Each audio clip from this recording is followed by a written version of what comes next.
Fine yabishiniye bandizeho agati ya time yabicaba Bugongi barukuritana na Shuuku Town Council kandi ahugujire kwendera abashuku basinjire mpakezi na gorisha to haryemwe okwegaruze ekikopo cyo mu final eyetabirwemo abahagize binzi.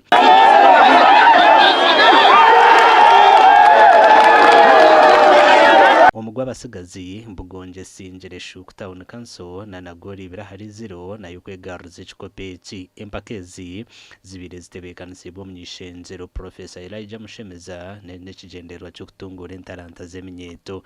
Abahanguzi bahirwe bichoncho ebirumu ekikopo n'emidali. Kija kusanga na timu ezindi zona nakyagera mu kija kubasika ekimwashaba ekikuru n'okutebeekanisa n'okubahereza ebikozesa. Nimbamya basponza ekikopo bakukigayo kibakuteekera ekisiri abo twakibika completely kyazo mukabada. Nimbamya ngo mu next tournament mala kwete kino ekikopo abo Bugongi yakitwara almost 4 consecutive times ekitwakibika completely ekigo mu camp tonight n'amasomero gamani timu Bugongi. Ibyo bikiri aho time ya Ruhinde sinjire ya Bugangari na nagora inahari 3 okwangura empaka za Rwampara Frank arinitwe kapu ezibire zitebekanisiibwa Chai Bugangari omuri district ya Rukunjiri. Omuzano gugubandize kugwa kikazi 0-0 kandi kugujire omu penalty nukwa Abahinda okusinga.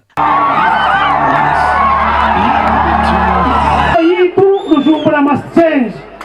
Rwampara neteekwa kuhinduka kandi neza kuhinduka ahabwo burungi bw'abantu bayo abo kuba maniga ryo murimwe atija kugira wababeya cyatuma twayika abahanguzi itwe nk'abaruhinda boda FC n'ekintu kimwe tutwire ntuzana emipira kurga omu Christmas Cup.